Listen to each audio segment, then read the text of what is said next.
have to work with reputable groups that are either in an investigational stage of development, or they're working in a jurisdiction where it's permitted. Yeah, because the problem is our stem cells in the average person drop off a cliff after about 30 as a percentage. So if you're taking them from yourselves, you're not getting the same potency, obviously, than if you're taking brand new cells that are coming from the placenta as well. It's an important part to notice in terms of impact. Before we leave you, Peter, any final thoughts? I just want to bring it back to the key messages we have here. For me, I think one of the things that people need more than ever is hope and optimism. Hope and optimism, because it's been hard for so many individuals who've lost their jobs, lost their savings, bankrupting their companies, and so forth. Hope and optimism comes on a couple of points. Number one, what we're seeing and believe and trending towards is that the mortality rate is nowhere near as bad as predicted.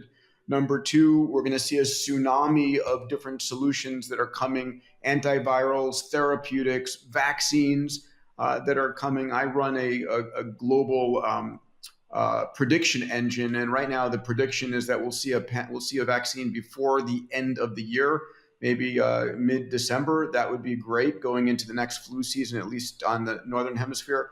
The other thing that's important is that, if you look at every economic crisis over time, there is a massive rebound, and we'll see, a lot of the companies that were just hanging on, employing people just barely, but not thriving, they're going to, as we see in every Darwinian evolution, they're going to die and go away.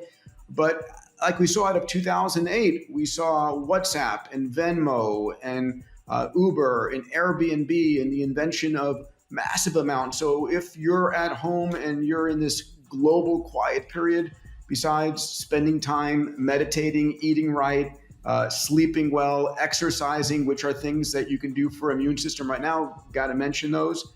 This is the time to be inventive about, if you're an entrepreneur, how do I create digital businesses? How do I find problems out there? Because this last 3 months is going to accelerate the future. What we've been doing here digitally is going to bring us faster and faster in this decade ahead. So there are reasons for hope. There are reasons for optimism, and I see those all the time. So I want to share that, Tony, with everyone here today, and with you, Bob. I love you, brother. You're brilliant.